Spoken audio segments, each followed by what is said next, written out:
भीष्मक जिनकी पुत्री थी रुक्मिणी, 5 संतान थी महाराज।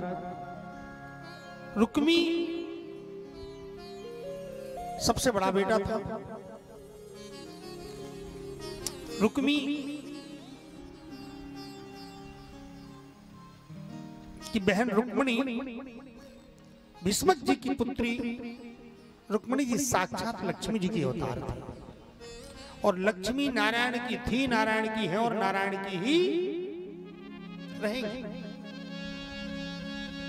रुक्मिणी जी जब किशोर अवस्था को प्राप्त हुई, नारद जी ने सोचा अब लक्ष्मी और नारायण का मिलन कराने का काम संतों को, जैसे सीता जी जनकपुरी में थी और राम जी अयोध्या में थे, तो बीच में दोनों शक्ति और शक्तिमान का, ब्रह्म का मिलन कराना किसका काम था? संतों का। श्री विश्वामित्र जी गए और राम जी को लेकर के गए और शक्ति से मिलाया। ऐसे ही नारद जी महाराज आकर के भीष्मक जी से बोले, भीष्मक तुम बड़े सौभाग्यशाली, तुम्हारी बिटिया परम सौभाग्यशाली है, अजित शक्तिवान है, शक्तिमती है, इनके अंदर अद्भुत कारण है।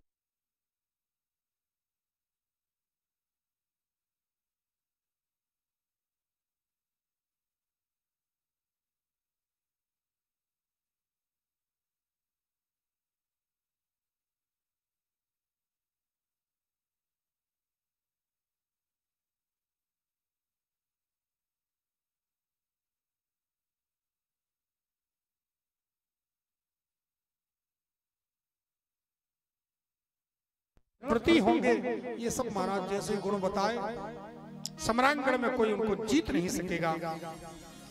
और ये सारे गुण द्वारकाधीश के अंदर है, मानो द्वारकाधीश ही इनको दुल्हा के रूप में प्राप्त होंगे। नारद जी ने कह दिया। भीष्मक जी ने कहा, गुरुदेव जब आपने निश्चय कर दिया तो ठीक है, मैं अपनी बिटिया का विवाह द्वारकाधीश के साथ कर दूं।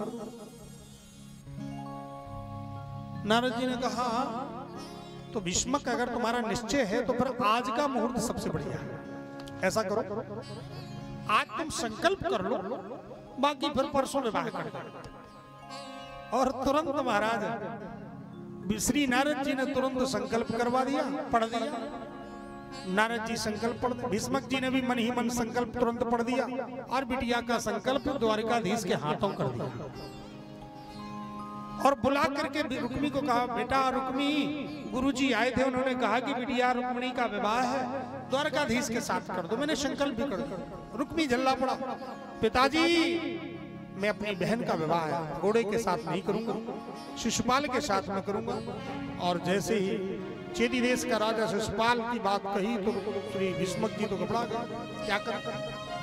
पिताजी आप चुप बैठो, मैं जो करना मुझे करना है। परसों बारात आ जाएगी। बोले परसों का मुहूर्त है। बोले परसों बारात आ जाएगी, शिशुपाल लेकर के आ जाएगा। रुक्मिणी जी को पता चला, दौड़ी दौड़ी अपनी भाभी के पास गई। भाभी भैया को मना कर दो, मैंने तो अपना जीवन, अपना समर्पण संकल्प द्वारकाधीश के हाथों कर दिया है। और कन्या का एक बार संकल्प हो जाता है तो मनसा वाचा कर्मणा संकल्पित हो जाती है। गुरुदेव के सामने, पिताजी के समक्ष मेरा संकल्प द्वारकाधीश के हाथों हो गया, इसलिए अब मुझे बोलिए भक्तवत्सल भगवान की जय हो। अब मुझे किसी और के हाथों में संकल्पित ना किया जाए, आप मेरे भैया को समझा दो।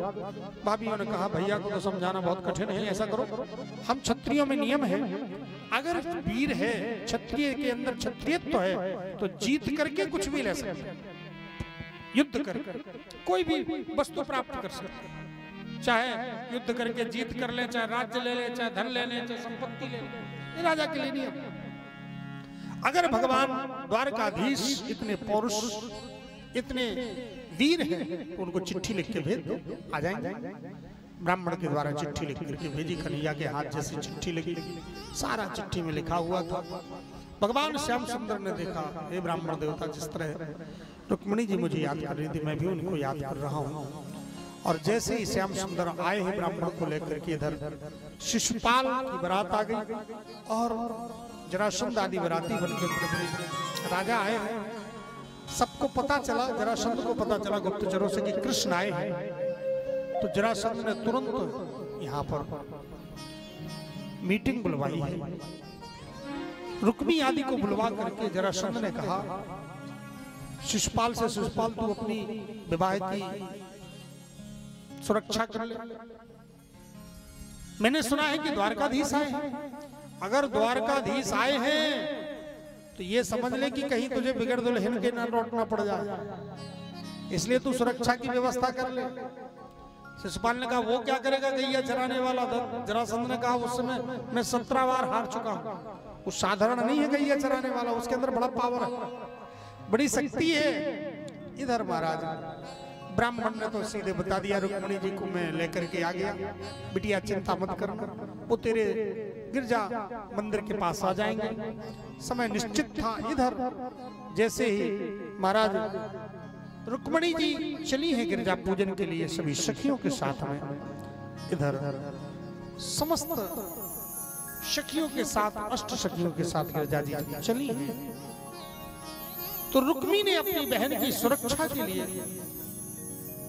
बोली भक्त वत्सल भगवान की, अपनी बहन की सुरक्षा के लिए अनेकानेक सैनिकों को, सशस्त्र सैनिकों को लगा दिया। रुक्मिणी जी ने देखा चारों तरफ इतनी बड़ी मेरी सुरक्षा है, मेरे भाई ने इतनी कड़ी सुरक्षा कर दिया। और रुक्मिणी जी जाकर के धीरे धीरे अपने गिरजा जी के चरणों में प्रणाम किया और प्रणाम करके पूजन किया है गिरजा जी का। हे मां गिरजे, आप तो भली भांति जानती हैं आपका मन शंकर जी में लगा था, इसलिए आपने शंकर जी को पाने के लिए अनेकानेक तपस्या किया। आपके सामने ऋषि मुनि भी आए, प्रेम की परीक्षा लिया, कहा शंकर जी तो अवगुण के भवन हैं, अमंगल वेश है, मरघट में रहते हैं, कामदेव को भस्म कर दिया है, उनके साथ रह करके क्या करोगी। लेकिन मैंने कह दिया था, हे गिरजा मैया, आपने कहा था कि महादेव अवगुण भवन, विष्णु सकल गुण खान, लेकिन मन जहि कर जहिसन रमो तेहि ताहि सन का। इसलिए आपने कहा था बरहु समुद्र हो कुंवारी। आपके मन में जो वर वर्ण कर रहा था भगवान भोलेनाथ के चिंतन था, आपको वही मिले। इसलिए हे मां गिरजे, मेरे मन में जो श्याम सुंदर हृदय में विराजे हैं वही श्याम सुंदर मुझे प्राप्त हो। हृदय से जब गिरजा मां के चरणों में प्रार्थना किया, गिरजा मां प्रसन्न होकर के आशीर्वाद दिया। गिरजा मैया ने आशीर्वाद देकर के कहा, हे राजकुमारी जी, आपके हृदय में जो श्याम सुंदर वास कर रहे हैं वही आपको वर के रूप में प्राप्त होंगे। तुरंत आशीर्वाद दिया। मन जाहि राचो मिलहि सो सहज सुंदर साहिलो। मन जाहि राचो मिलहि सो सहज सुंदर साहिलो। मन जाहि राचो मिलहि सो सहज सुंदर साहिलो।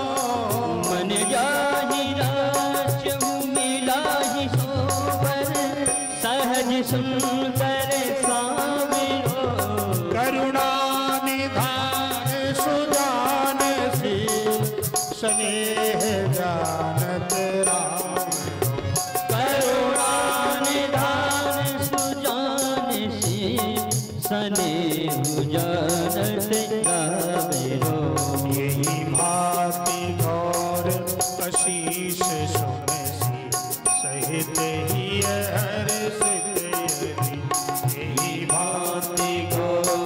आशीष सुनि जिय सहित हिय हर्षित यही। तुलसी भवानी पूज पुनि मुदित मन मंदिर चली।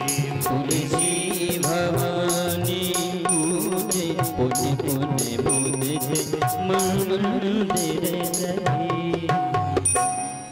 जानि गौरयन को श्री ही हर्ष न झायक। मंजुल मंगल मो बाम अंग फरकन लगे। भाइयों के दाहिने अंग फड़कते हैं तो शुभ होता है, और माताओं के बाम अंग फड़कते हैं तो शुभ होता है। बाईं आंख और बाईं भुजा फड़कने लगे, समझ लो कोई शुभ शकुन।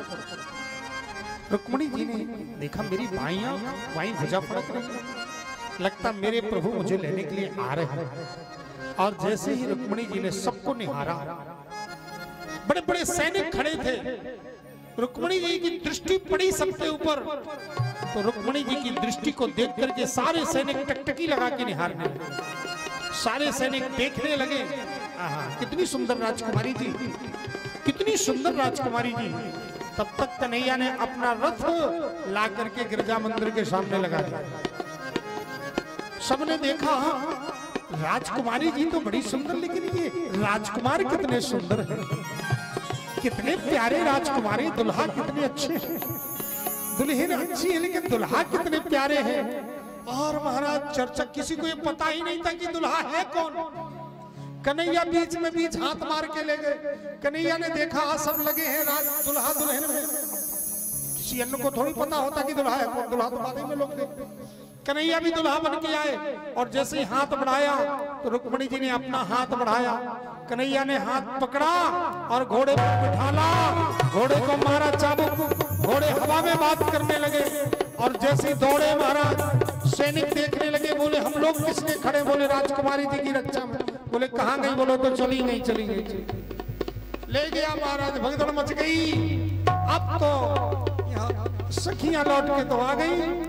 रुक्मी को पता चला कि मेरी बहन को लेकर के चला गया।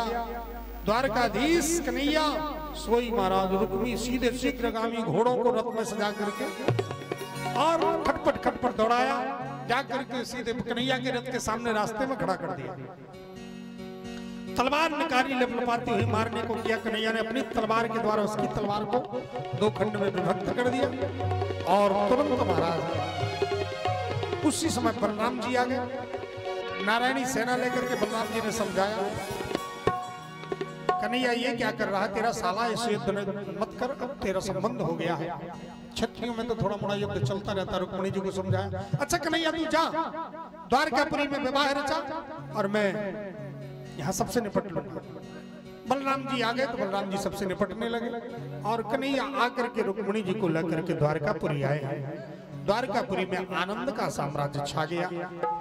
कन्हैया दुल्हा बने हैं, जो सबके प्रभु हैं, सबके कृपालु हैं, दुल्हा बने हैं। और आद्या शक्ति हलादनी रुक्मिणी जी दुल्हन बनी है। दुल्हा दुल्हन का सुंदर वेश।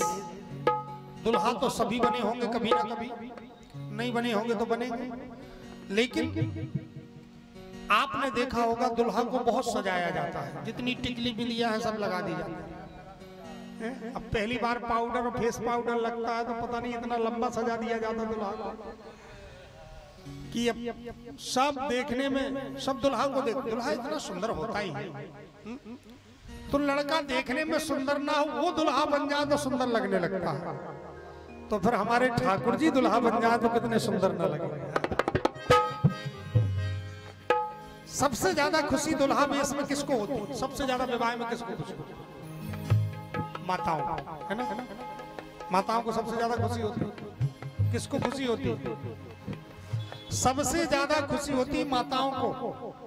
हमारा बेटा दुल्हा बना है, हमारी बहू आई है, बहू का मुख देखेंगे, बहू का मुख दिखराई नेक देंगे। माताएं सासू जो होती ना, मुख देखने को तरसती रहती पहली बार, भले बाद में मुख देखना पसंद ना करे, लेकिन पहली बार मुख देखने को तरसती रहती। हम मुख देख लें सास बहू का।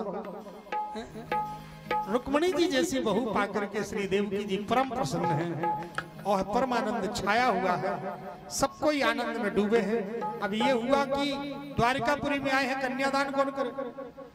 यहाँ तो सब बराती बराती घराती कोई है ही नहीं, केवल रुक्मिणी जी के लिए। तो रुक्मिणी जी को देख करके, उनकी करुणा दयाशीलता को देख करके सारे द्वारकावासी रुक्मिणी जी की तरफ से हो गए। बोले हम सभी लोग रुक्मिणी जी की तरफ से विवाह उत्सव करेंगे और सुंदर विवाह उत्सव। आइए हम लोग जयमाल का दर्शन करेंगे। अब रुक्मिणी जी सखियों के साथ आती हैं सम्मान पूर्वक और द्वारकापुरी में ही, और सुंदर मंडप बना हुआ है। यहाँ भगवान श्याम सुंदर बैठे हुए, जयमाल पड़ती है। सखियों के साथ में आकर के रुक्मिणी जी जयमाल डालती है कन्हैया, और इसके पश्चात फिर कन्यादान। कन्यादान हमारे यहाँ पर क्योंकि एक कन्या का कई बार दान नहीं होता है, ऐसा नियम है। इसलिए हमारे यहाँ कन्यादान के रूप में तुलसी जी को दुल्हन बनाया जाता है और ठाकुर जी दुल्हा बनते। जो हमारे सामने सलोने सरकार बैठे हैं, ये बढ़िया गाल फुलाए हुए, ये ठाकुर जी दुल्हा बनेंगे, दुल्हा सरकार को ही वहीं बैठा ला जाए। तो दुल्हा सरकार ये रहेंगे और दुल्हन रुक्मणी श्री तुलसी जी रुक्मणी दुल्हन के रूप में रहेंगे। उनका कन्यादान होगा, विधिवत कन्यादान होता है, विधिवत विवाहोत्सव होता है, विधिवत पांव पखरी होती है। सबको अवसर मिलेगा, सबको सौभाग्य मिलेगा। जिसकी श्रद्धा है, जिसका भाव है, जिसकी इच्छा है, वो आकर के बड़े भाव से एक करके आराम से करेंगे। लेकिन अभी सबसे पहले हम लोग जयमाल का दर्शन करते हैं। बोलिए भक्त वत्सल भगवान, बिल्कुल आगे करिएगा और आगे। रुक्मणी जी आ रही है, हम सभी लोग दर्शन करें। माला लेके भीष्म के की दुलारी है चली, माला लेके भीष्म की दुलारी है चली, माला लेके भीष्म के की दुलारी है चली, माला भीष्म की दुलारी है चली, संग सखियों के श्री सुकुमारी है चली, संग सखियों के श्री सुकुमारी है चली, संग सखियों के श्री सुकुमारी है चली, संग सखियों के श्री सुकुमारी है चली, माला